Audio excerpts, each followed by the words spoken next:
It's really very cool. It is the best thing Chrysalis has ever done. It really floats my boat. I really, really love it. Cool doesn't cut it. It really is the best. Check this A flat minor chord. Singing this G flat 7. D flat 7. D flat minor.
Hey everybody,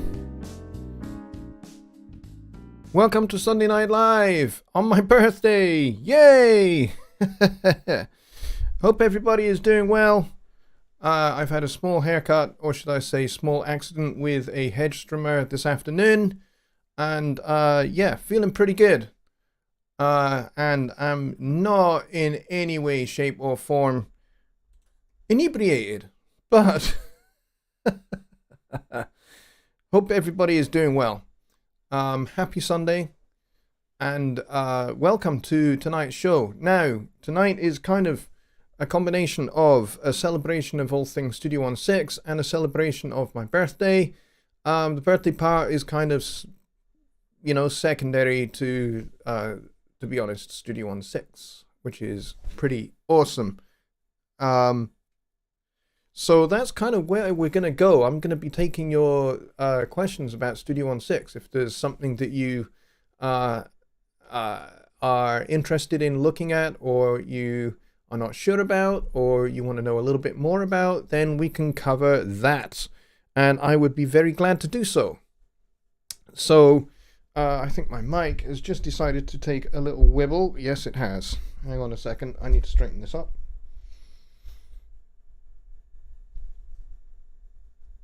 Because it was about to fall over. There we go. So yeah, so Studio 16 questions is what we're going to talk about tonight.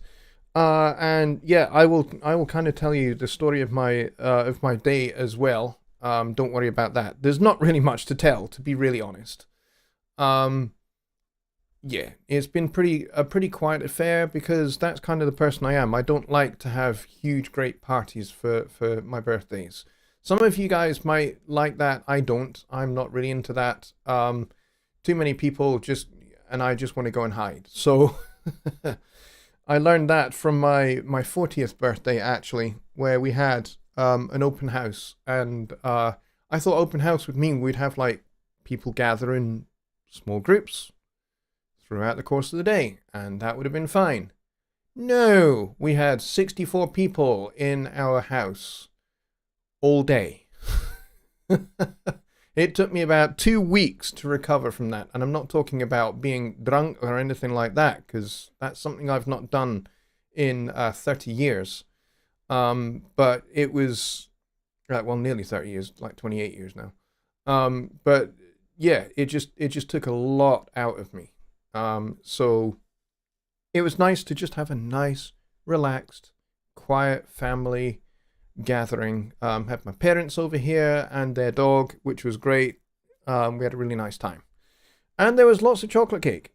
So anyway, let's go up to the top and see who was here first. And of course, Billy Morgan was here first. He was almost like 2¼ hours ahead of time, which is pretty amazing. We do have the first question of the evening from Tony Stringer, which we're going to get to in just a minute. But we have Paul Morgan here and Kevin's Guitar Stories. We have Music to Motion and Keith Chadwick over in Canada is here. And Alps Media is here, my awesome sponsor.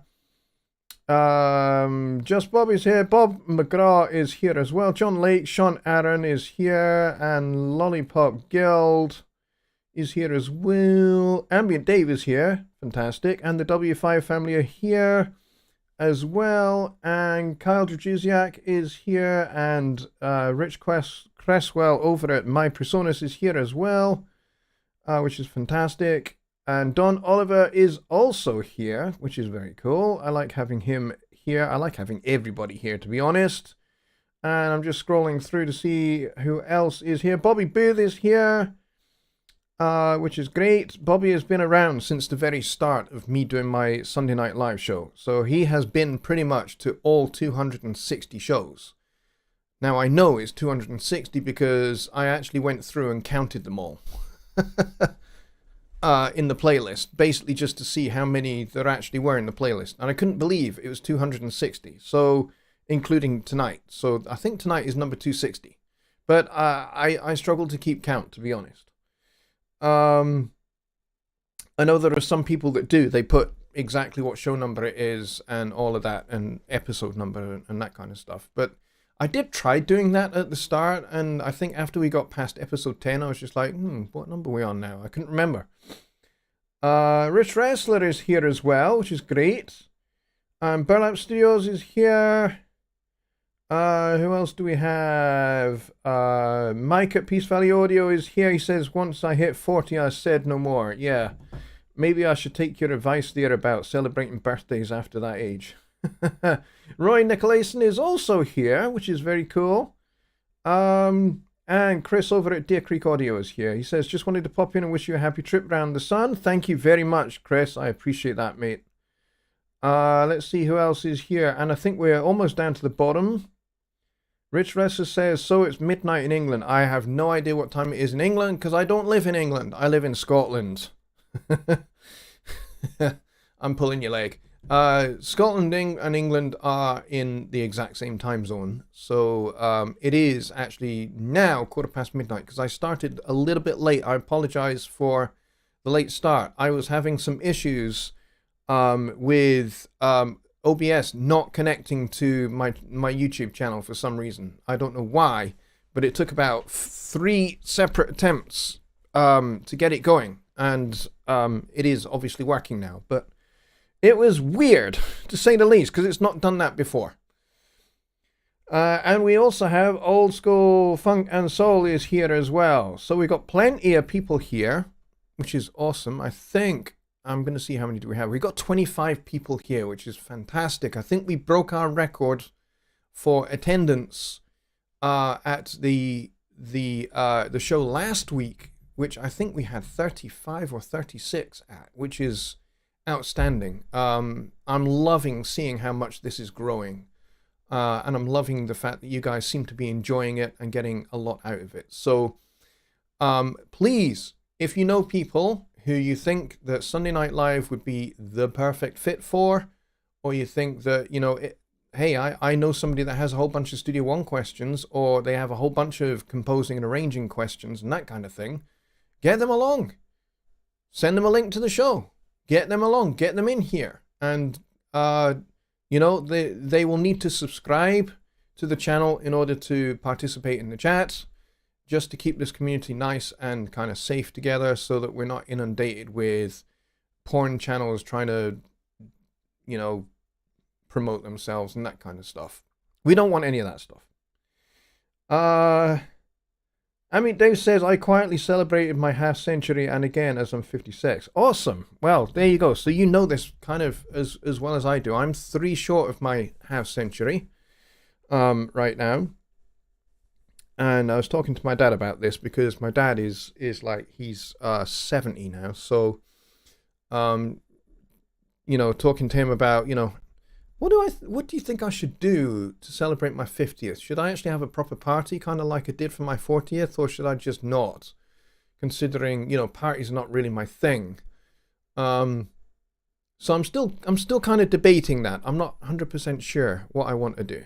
So I might like go out for a few drinks with a few friends, and then I might even do something like this, a live stream where I can just gather folk, or maybe we'll do a Zoom call and we'll just gather a whole bunch of people for a wee while. That would be pretty good. I might even get one of my mates like Mike at Music to Motion or Billy Morgan or somebody like that to host that. But that's like 3 years away yet, so we're good.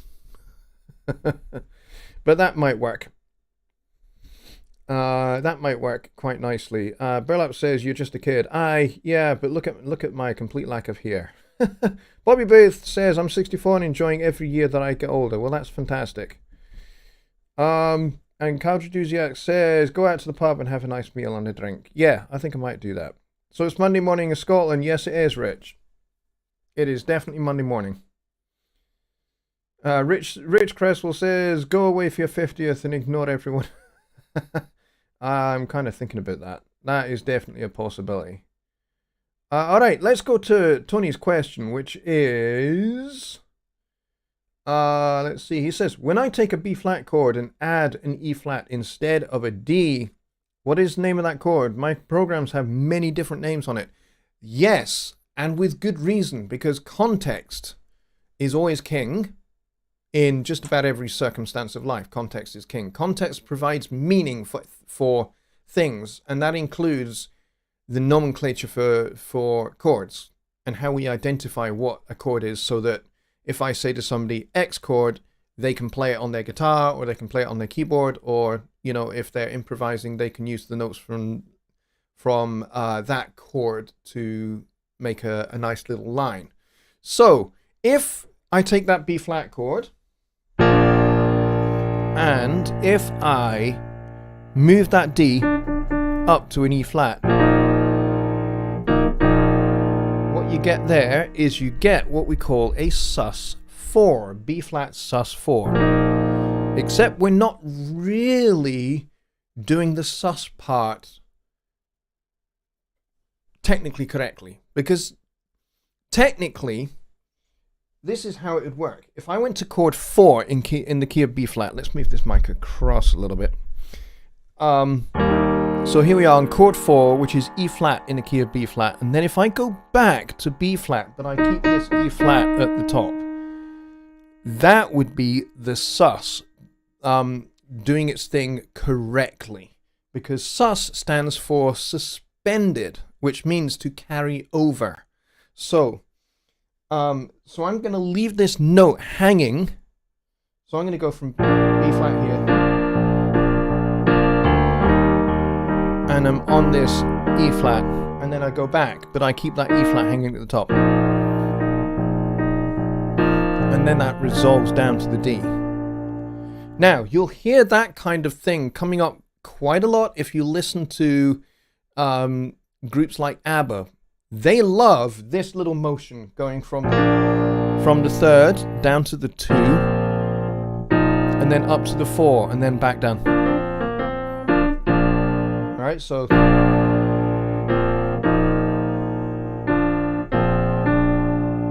that's quite a common sound that you'll hear in a lot of ABBA songs, and in particular Dancing Queen, which is kind of what I played a little bit of there. So that's why we call that a sus4. So if you were to say to your keyboard player or your guitar player, can you play a B flat sus4 chord? They will do that. And that's basically root 5, root doubled, and 4. Now, if I turn this into a dominant chord, so we add the flat 7, you could have B flat 7 sus4, or you could refer to this as, if you add the 9 to the chord, which would be the C in this case, because there's the 9. Now I've got a completely different chord, and there's a couple of ways in which you can name this one. So this one could be, you could call this A flat, because it is an A flat triad over a B flat bass. Bit of a mouthful, that. A flat over a B flat bass. Or you could call this A flat 11. And the reason why you call it A flat 11, or sorry, not A flat 11, B flat 11, is because you've got the 7, the 9, and the 11. Basically, the 4 now becomes the 11 of the chord, basically because we get octave, and then 9, and then 11 on the top. So, and so you can use this to kind of, if you're on a static chord, let's say you are doing something that's quite groove orientated, you can move between the straight B flat chord and that B flat 11 sound. And 10cc in the song I'm Not in Love, you'll hear this a lot.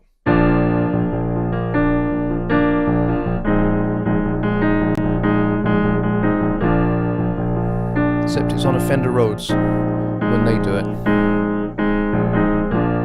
And so you can make a static chord, a static dominant chord, or even just a static triad have some forward motion to it, and also some extra tension, because you've got the 7 and the 4 and the 9 providing all of that tension, which you then release again when you resolve it.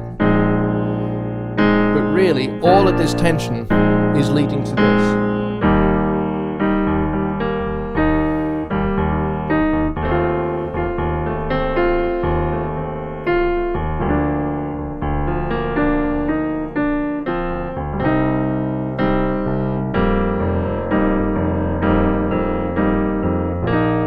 And now I'm doing that suspended fourth thing again, which I then resolve. Okay? So that's what that's, when you substitute the third for the fourth, you would call that a sus4. And the best way that it works is if the 4 is present in the chord before it. So like I did there, F7. There's that note there, and then you just hang that over. Okay, so chord 5, 7. And then you resolve it. You could just leave it hanging.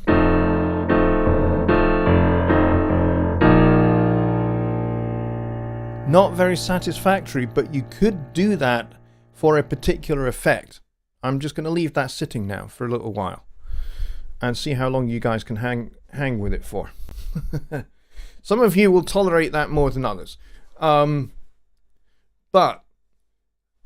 if you leave a suspension unresolved, it keeps that tension going, which can be useful if you want to, if the lyric of your song deliberately is written to have an unsatisfactory conclusion to the song, like not necessarily a happy ending or an open ending to your song, then that's a good little device. Just hang on that suspended chord, or hang on the 11 chord instead.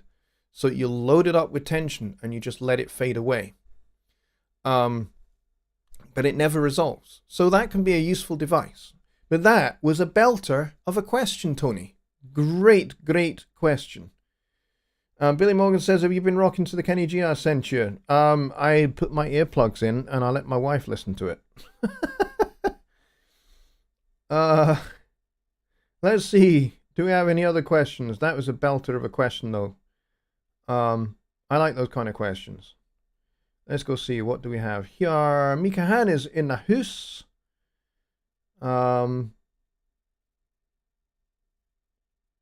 What about Delirious, says Luke Roberts. I want Delirious to be part of the live stream. I have no dealings with them, so no. And as far as I'm aware, they are disbanded, as far as I know. As far as I'm aware, they aren't doing anything anymore. So yeah, that's not gonna happen.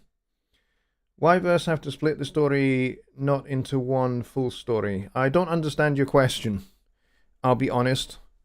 But yeah, that's how songs work, Luke. You have a verse, you have a chorus, you have a middle section, you have different parts of a song that help tell your story.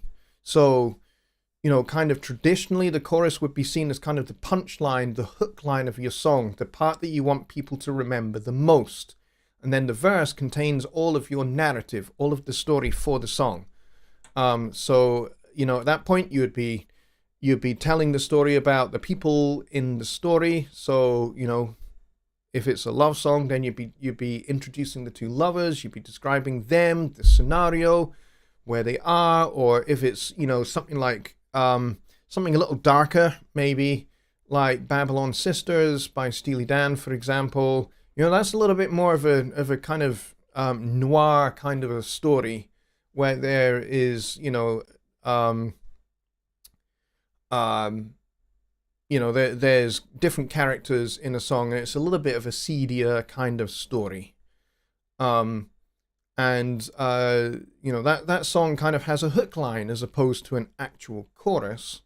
And then there's other songs like Glamour Profession, which is all about drug dealing and gangsters and the darker side of LA, the LA life in, the 1970s. So, the chorus is really kind of like the punchline, the hook line, the important point that you want to get across. And then your verses are all about the story. What's happening? What are the people doing? How are they interacting with each other? What's the scene? That's how songs work. So, yeah, I hope that answers that question. Mika is wishing me a happy birthday. Thank you. Loads of you are wishing me a happy birthday, and I appreciate that very much. You guys are the best. Dancing Queen, yeah, perfect example of the sus4 chord. It is. Bridge Over Troubled Waters into the second half of the verse. Yeah, definitely. There's lots of great examples. Now, Bridge Over Troubled Waters is also a great example of using a passing half diminished chord into a turnaround, where you get or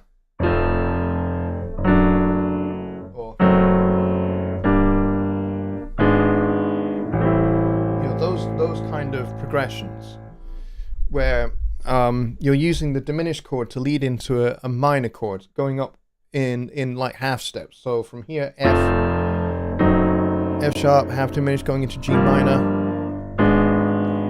G sharp, going into A minor, D minor, G minor, C7, F, and we're back round. So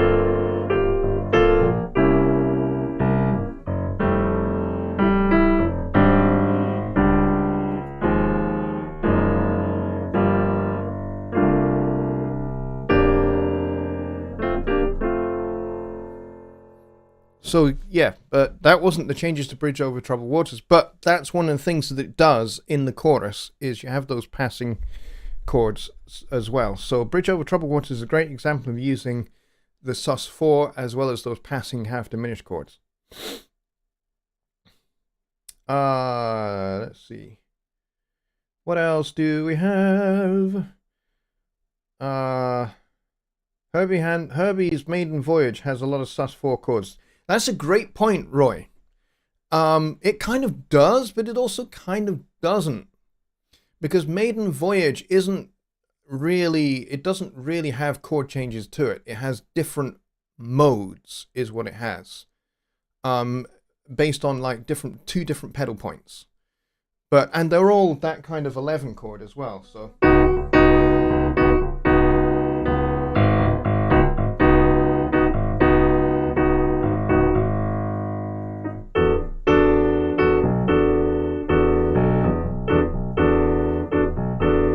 So they're kind of all that kind of 11 type chord But yeah, and the idea is that they are they're vehicles for improvisation on the Mixolydian mode. So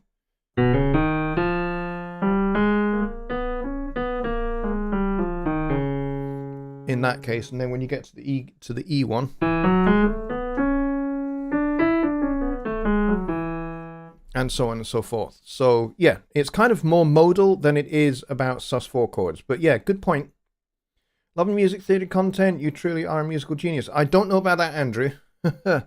I've spent more time than most normal people should listening to a lot of records. And yes, I did go to university and I did study musicology and music composition to undergrad and postgraduate level. But, tell you the truth, as much as that was great, I think I probably learned more from listening to the records than I did from doing my studies for my undergrad and postgrad degrees. So, but that's not to knock doing postgraduate degrees or anything like that.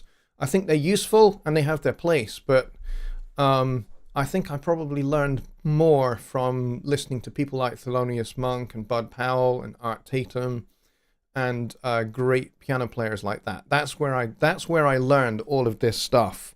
And then listening to great songwriters and arrangers, you know, George and Ira Gershwin, Rodgers and Hammerstein, Lieber and Stoller, and Irving Berlin, and Lennon McCartney, and of course Becker and Fagan, amongst many other great songwriting partnerships and individual songwriters.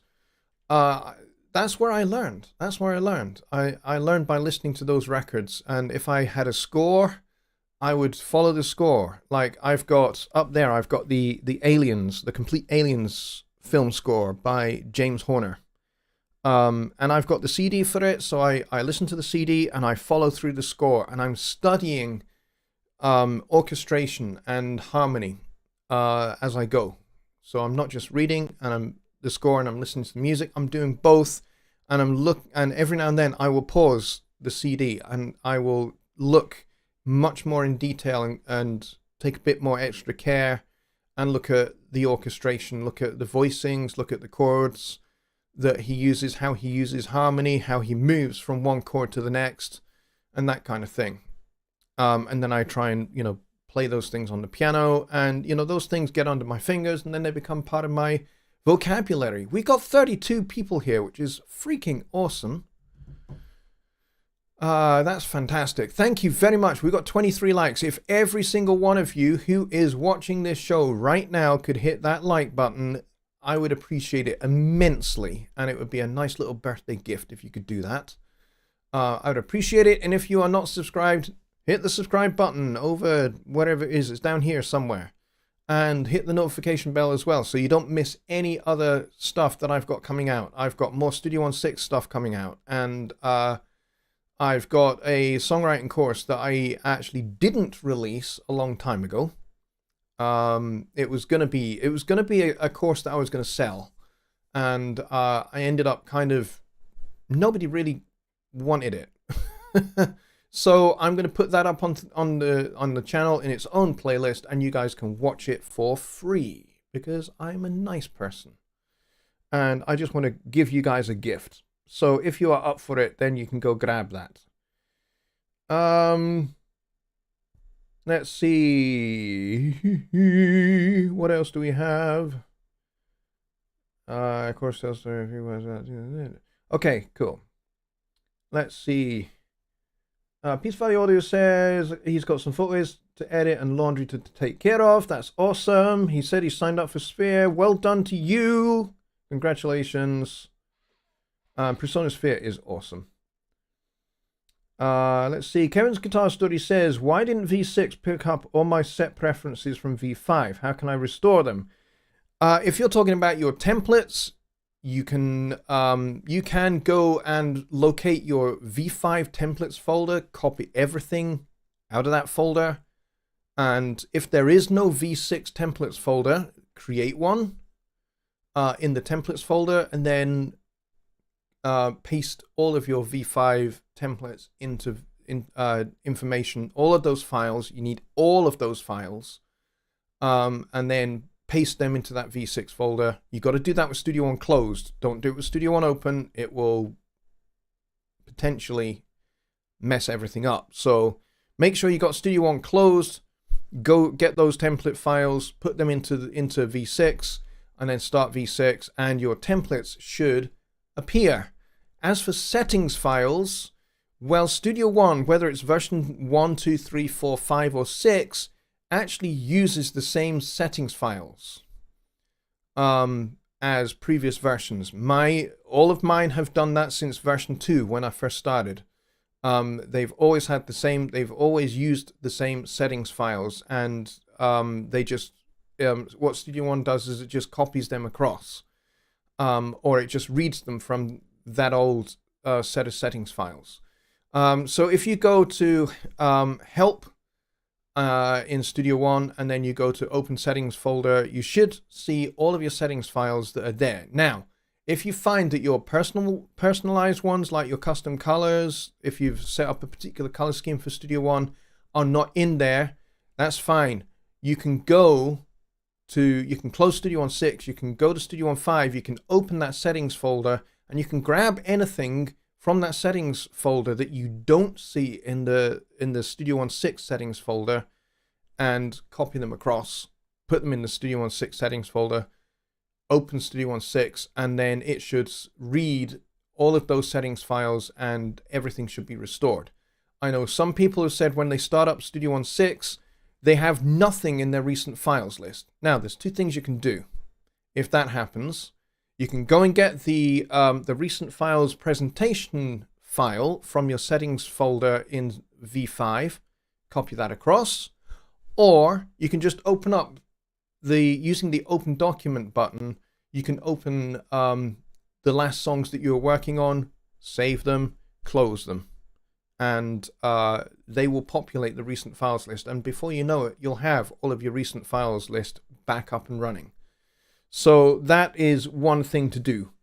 In fact, that's two things to do. So you can go and get your templates, and you can go and get your your settings files as well. They should just copy across. That happened for me. I just opened up Studio One 6 and everything was there as if it was still Studio One 5. So, but yes, I know that some people's custom templates have not come across. That's how you fix that. You go get them and you put them you go into the templates folder in Studio One 6. You create a V6 folder and you drop everything in there, and then you start Studio One and it should work. But that is a known issue. We are in Personas QA. We're aware of it. Let's see.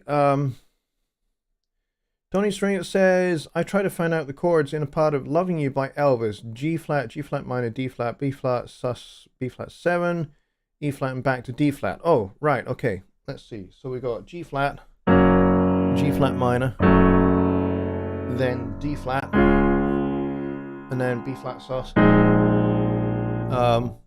Sorry.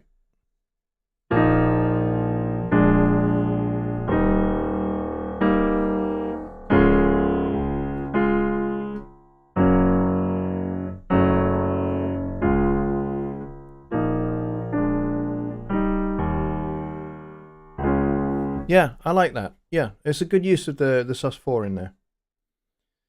Because it helps you go to E flat from there.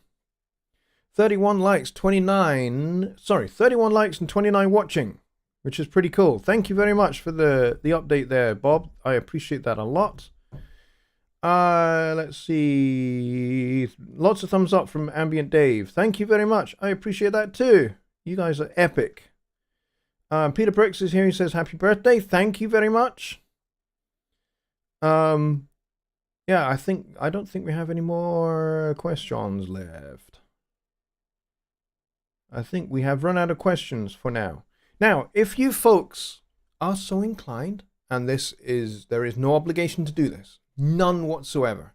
If you go down into the description below, you will find a link to my PayPal, and if you feel like dropping me $1 or $2, it would be greatly appreciated. But no obligation. I'm not asking anybody. I'm not on hands and knees begging or anything like that. But if you feel so inclined, you can certainly do that. If you appreciate what I do here, go do it. It would be nice. But if you don't want to do that, that's fine. I will not be offended. I will not be hurt. I will not be upset. I won't even shed. Okay, I might shed one tear. But beyond that, I won't shed any more tears. I promise. So yeah, if you would like to do that, then please do. I would appreciate it. Let's see. Do we see anything else in here? Listening, trying to replicate is the best teacher. Andrew Barr says that, yeah, it is.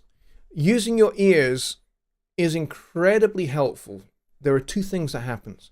First, you learn how to identify things in a more practical manner. So you're not just going, okay, that's that chord, and you start writing out the orchestration or the voicing for that on a score. You can do that, and there is nothing wrong with doing it that way, for certain. But the more you listen to music, and the more you try to go, can I try and identify that chord or that sound or that particular, can I identify that reverb? Is it a plate reverb? Is it something else? Whatever it might be that you're into, you're wanting to train your ears to be able to discern.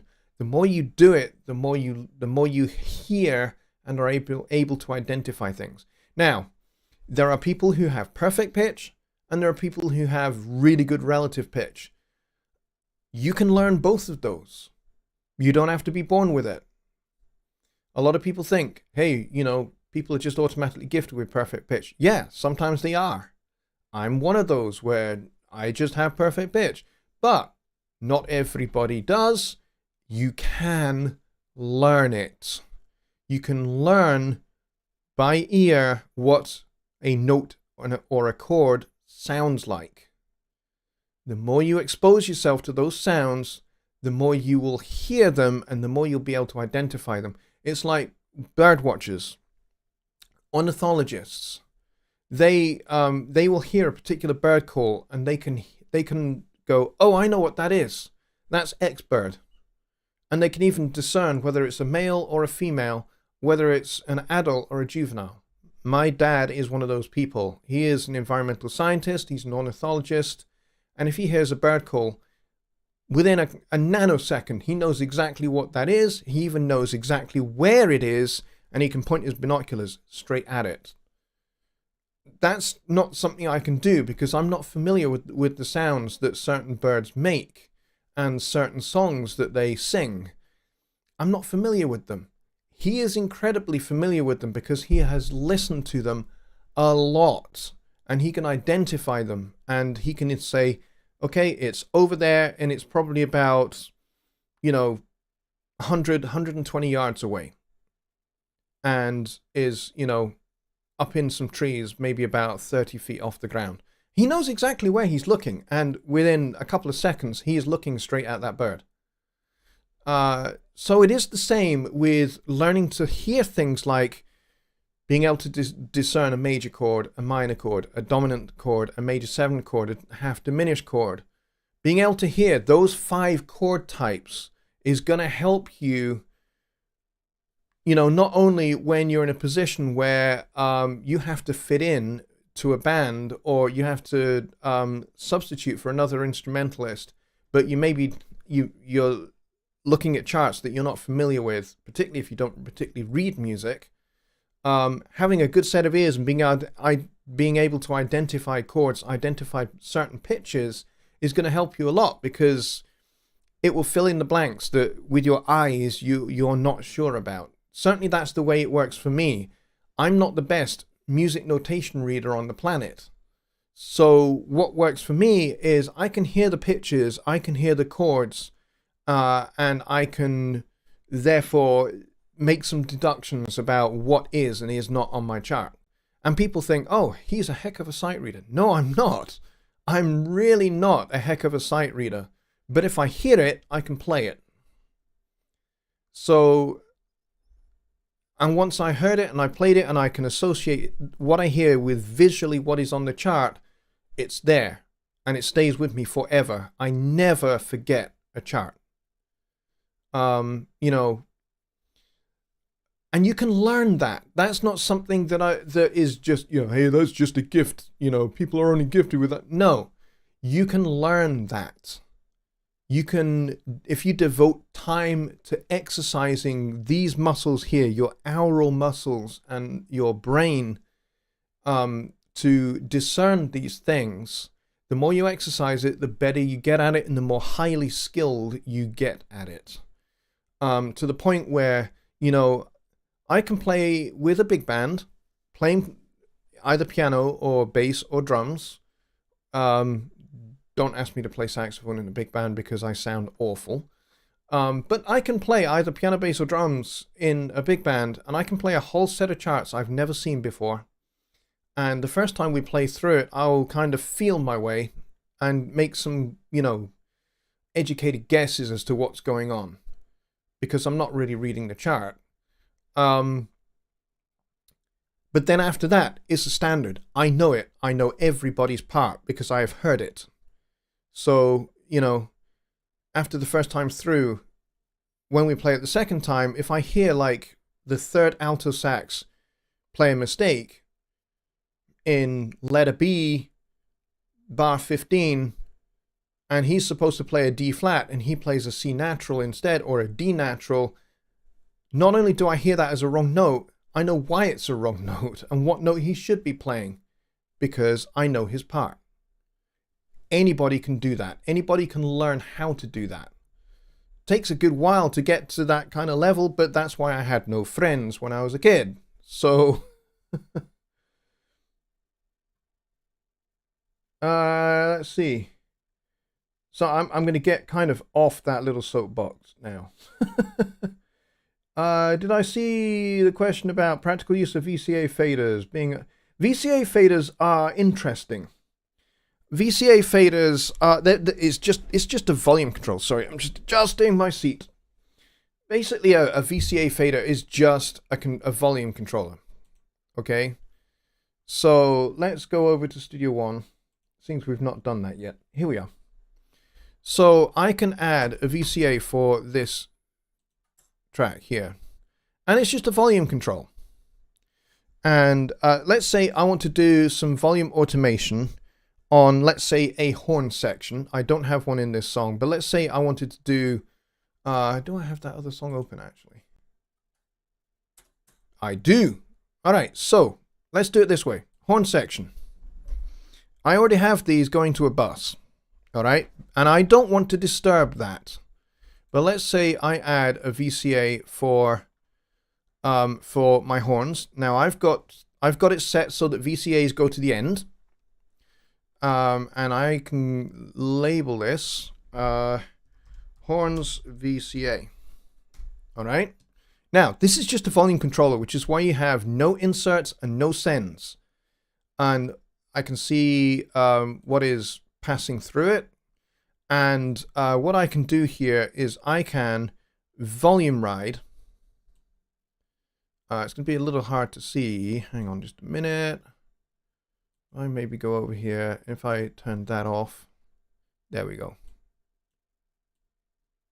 Where are my horns? My horns are over there. So let's move this over here. There we go. All right. So now this VCA is right next to my horns. So what I can do is I can, let's say I need to do some volume rides so that at certain points the horns drop down and then they go back up. I can right click and I can edit automation for this. I'm not going to do it because I don't want to mess up this mix, but I can right click, I can edit the automation, and I can write in automation, and all of these channels here, these horn section channels, will retain their relative positions. So they will retain their relative balance as I move this guy up.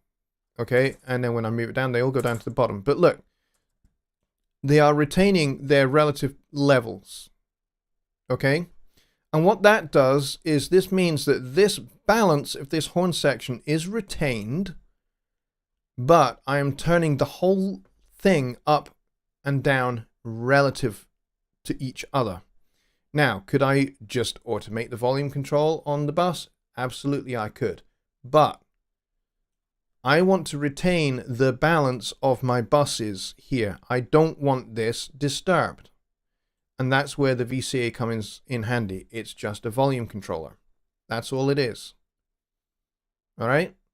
So let's go to Edit, History, and let's go and fix all of that. So now all of that is back where it should be. But I hope that that works. That's great. Almost like a motorized fader of sorts. Yes, and if you have a fader port 16 or you have a Studio Live Series 3 mixer in DAW mode, yes, it will be with motorized faders.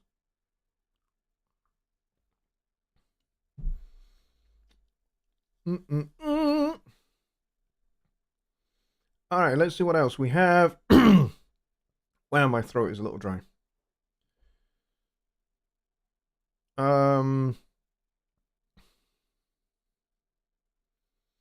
Don Oliver says, I'm in the process of having a new PC built, and will I have any trouble moving Persona Sphere over to my new system? Anything I should do before I go through this?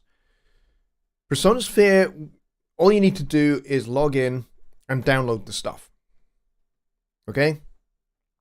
From that point of view, that's all you need to do, is just log in to sphere.personas.com with your credentials and download that stuff to that new computer.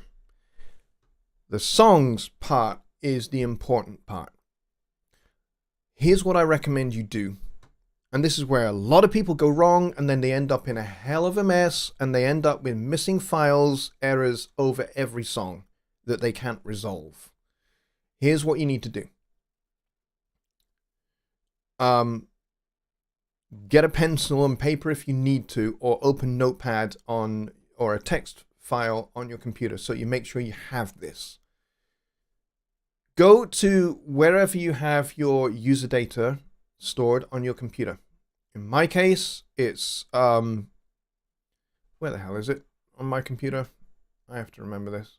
Studio One, options, locations. Here we go. It's D:songs. All right. So all of my songs are saved here. That is the root directory for where all of my songs are. There are many, many song folders within this folder. Now, I have set it up deliberately so it is D:songs so that I can easily move all of my songs from one PC to the next. And I've done this about 4 times now. So the thing to do is go to this folder,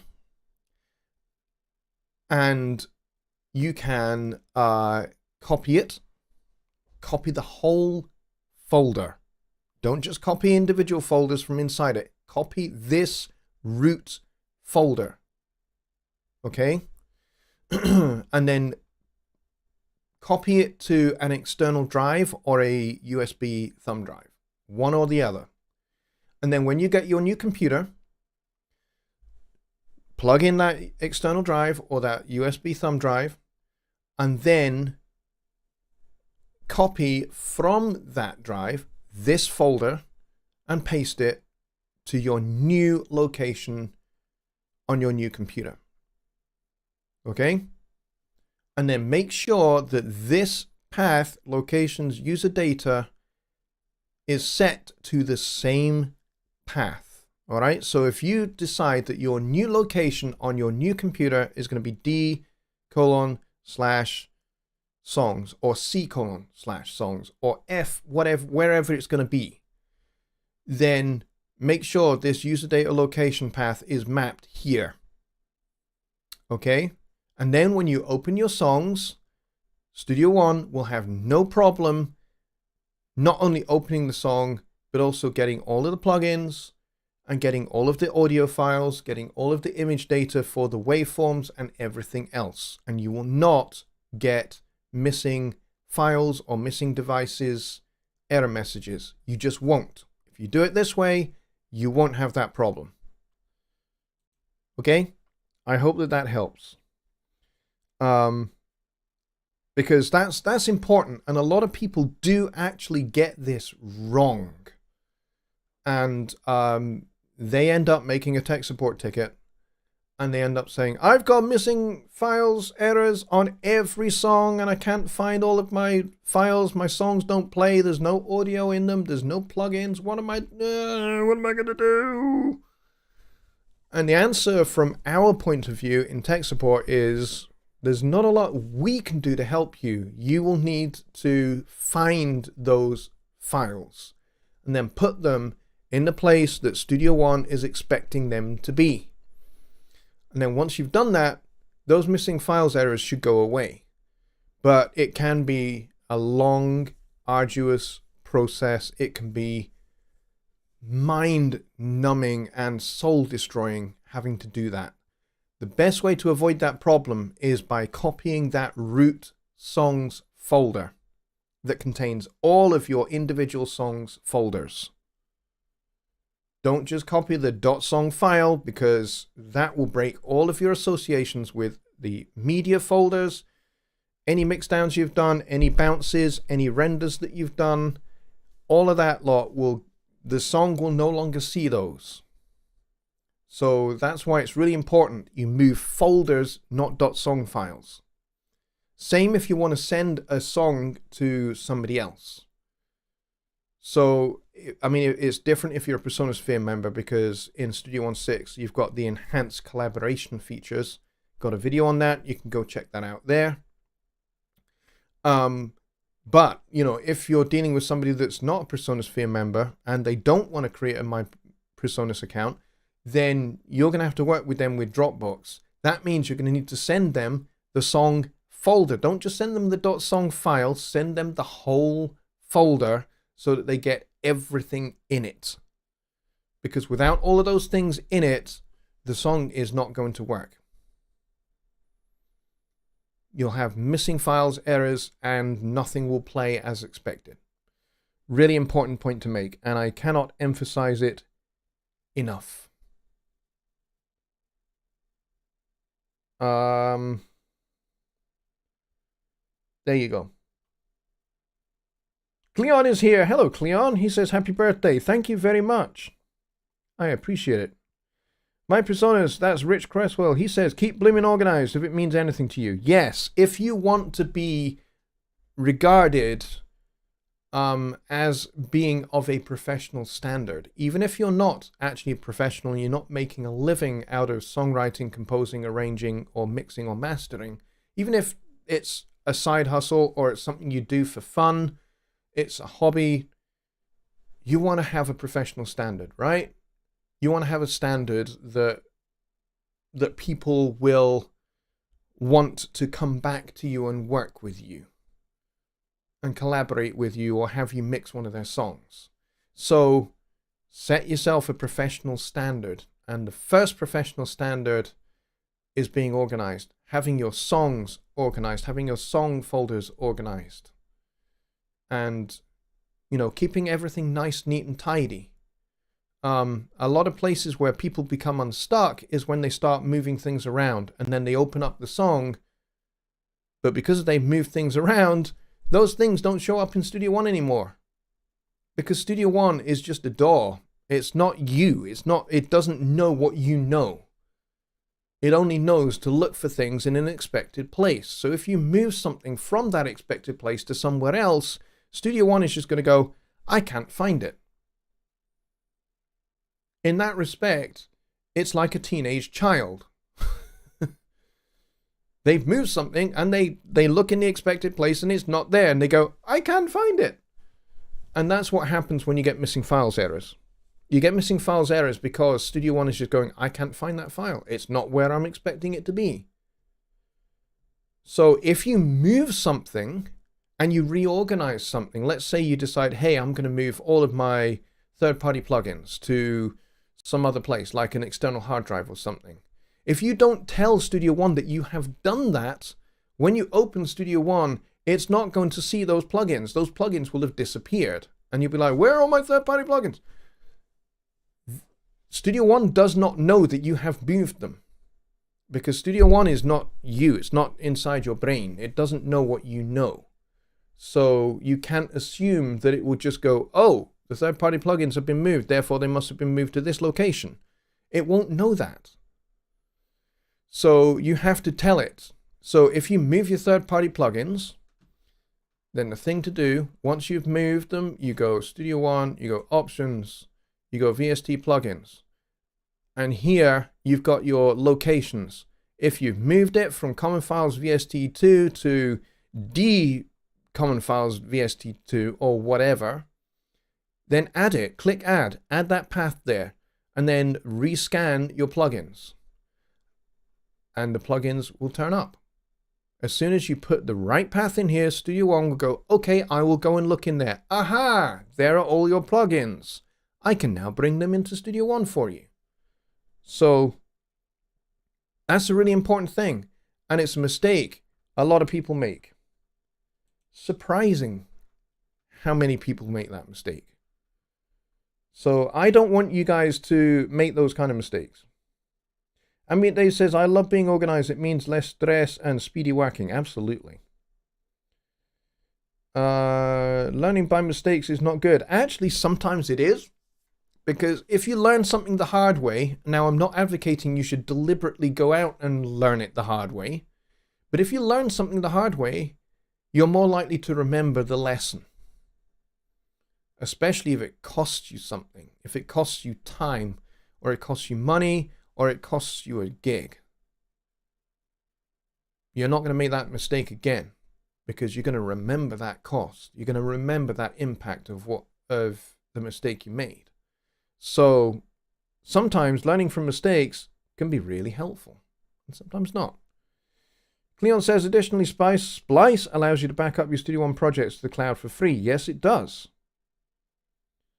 Roy says, I think your talking mic always sounds good. Could you please show us your vocal chain and routing, unless you already have done it so many times on the show? I don't have any vocal chain. I do not have any vocal chain. It's just a very good mic. Now, I can show you my inputs. And I'll go back over to the screen for this. And you will see, here is me talking to you guys on input left here. That's me. No inserts. Nothing. It's just a Rode NT1A. And it's a good mic. And I'm not so over the top of the mic that I'm making it clip or anything like that. Or I'm not getting proximity effect or anything like that. Now, I could, if I wanted to, I could put a limiter on here.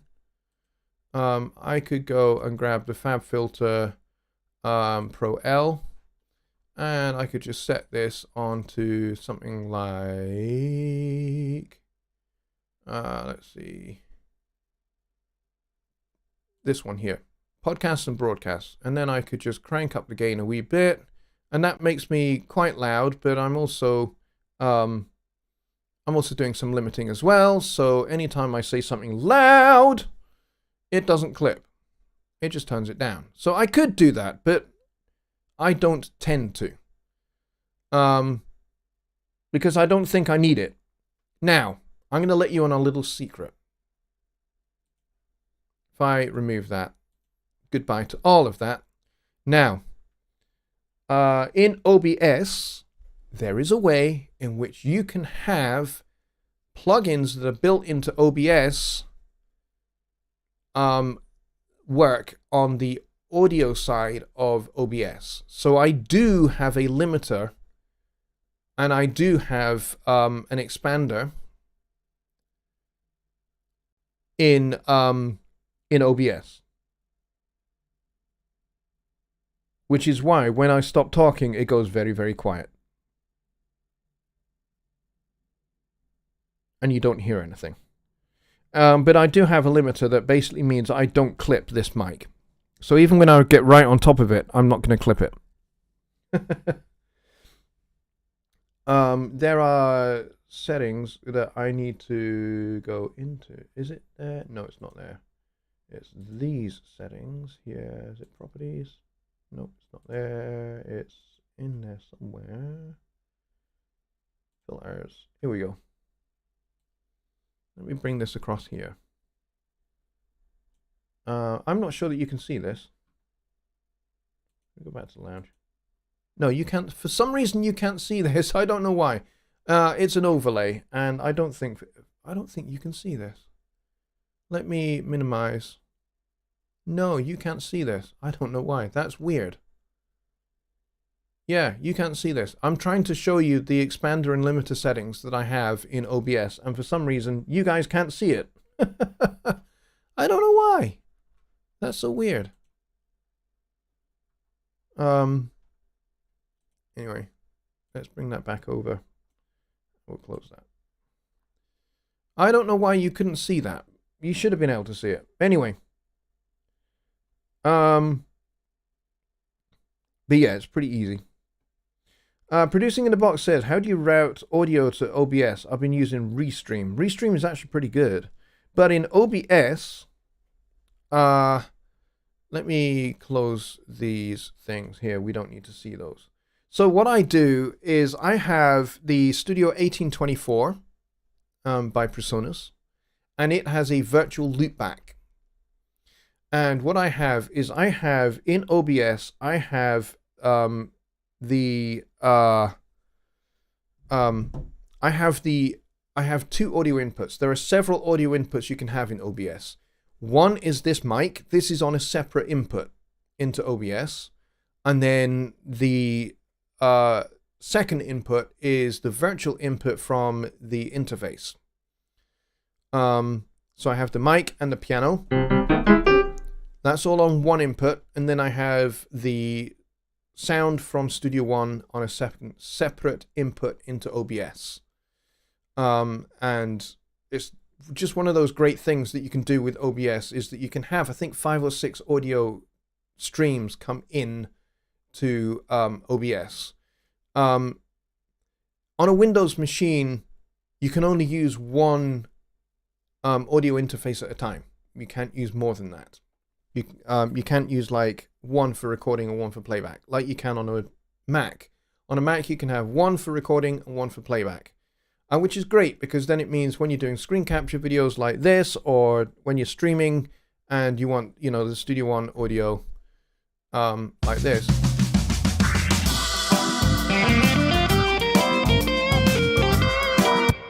You know, the way you guys can hear that is because that is going into OBS via the virtual loopback in the interface, which is basically a copy of my line out 1 and 2, my normal outputs from Studio One.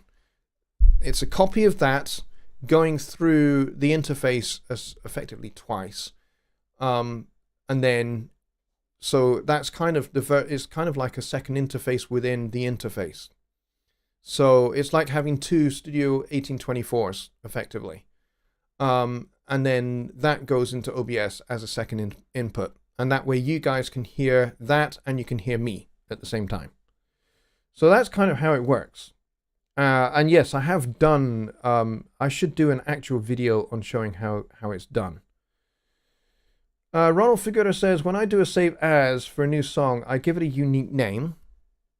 When it saves, it creates a folder path that includes my name and the date. Okay. That's probably because when you do save as, it saves that to a new folder. That's probably what's going on there. Ronald says, but that isn't set up that way in locations. See, there is a default naming convention when you save a new song. So if I go to save as here, and I go save as, and let's say I gave this a different name. See how it has the file path here. Look at this. Look, this shows you how many times I've copied my songs folder. So I got 1, 2, 3, 4, and then you get to dig myself a hole. So even when you do save as, it saves a new version of the song, but that still relies upon all of these folders here. Okay, so save as, if I was to name this, as you can see here, I've actually already done it. There's the original song, dig myself a hole.song, and then I created this special edition. So that I've got one version that works in Studio One 5, and one version that works in Studio One 6, which is why it's called Special Edition. So I can still open this one in Studio One 5 if I really need to. I don't, as it happens, but useful to have just in case. But both these song files relate to these folders here. So I have stems, I have mixdowns, I have Melodyne because I've got Melodyne on the lead vocal. Then you've got media. This includes all of the sounds, all of the audio files, and then I've got I did a master, so that's there. And then you've got the history, and then you've got the cache, which has all of the images, which is the waveforms, and then I've got bounces. So anytime I bounce something to audio, those appear here. And then I've got this sync state because I am sharing this session via PresonaSphere. So that's why that .sync folder is there. So even when you do save as, it still saves it in its original folder. So even if I name this differently, it's still going to save it in that folder. So if your folder is still your name and the date, but you've changed the song name, the .song name, the file name, the location name, the folder name doesn't change. Just the song does. Because you are saving as a song that relates to all of this data. That's what save as does in Studio One. Common misconception is that a DAW behaves, a DAW filing system, like, saving and save as and all of that, behaves like a Word document. It doesn't. It's different. When you do save as in a Word document, it doesn't need all of those reference files, right? A Word document doesn't need those. So it's a completely different way of saving a document. So when you do save as, you're saying this is a new version effectively of my song, but all of these reference files that are being used in the original still need to be in that new song, that new version of the song. So I still need the same bass track. I still need the same drum tracks. I still need the same guitar tracks. I still need the same vocal. But I've added X, Y, and Z, and then I've done save as because I want it to be a distinctly different version of the song from this other version of the song. So that's what save as does. Yeah, a lot of people don't understand that. Let's see.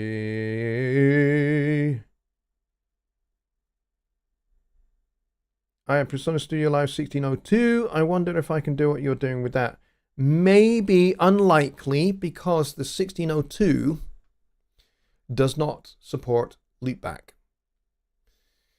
The only devices that PreSonus makes currently that supports loopback are the Studio series of interfaces, the Studio C ones. So that's the 1824, 1810, 6.8, and the 2.4. Those all support loopback. The Studio 192 supports loopback. The I/O stations, they also support loopback, and the Revelators. Those are the only products that support loopback. The mixers don't. Not even the Series 3 mixers support loopback. All right, we are overtime, actually. I have been having a blast, and I've been enjoying myself, but I have an early start in the morning, so because I have to get my kids to school. But thank you, everybody, very much for all of the great questions, and thank you very much for all of your likes and everything like that. We got 34 likes, which is freaking awesome.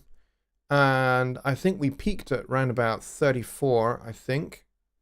Yeah, I think we peaked at 34, which is fantastic. Thank you so much, everybody. You have made my birthday, the end of my birthday, very special, and I appreciate you guys a lot. Thank you for your questions. It's been a lot of fun. I have an early start in the morning, so I need to go and get myself into my bed and get a good night's sleep. But thank you so much, folks, and I will see you on Wednesday for Songwriting Simplified. For a second there I forgot what it was called. Songwriting Simplified, which is going to be, I think, for the moment, because of circumstances that Jonny has going on, probably it's going to be here on this channel, and I may well be Skyping Jonny in to the show. So it will still be me and him, hopefully, because, I mean, he's got family difficulties going on at the moment, which, you know, kind of requires his attention at the moment. So it'll either be me on my own or me and Jonny, and I will probably Skype him into the show on this channel. But he and I will get together and we'll confirm what's going to happen, and we'll let you all know what the story is going to be. In the meantime, thanks a lot, everybody, and I will see you guys on Wednesday. Good night.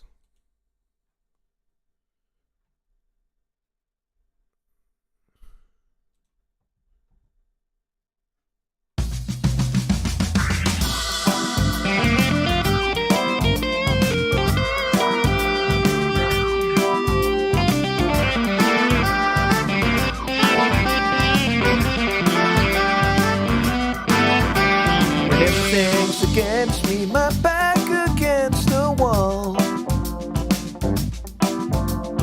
holding all the worst cards, I feel 2 feet tall. I'll stand and shout, no holding back. Do or die, gonna dig myself a hole. Oh, do or die, gonna dig myself a hole.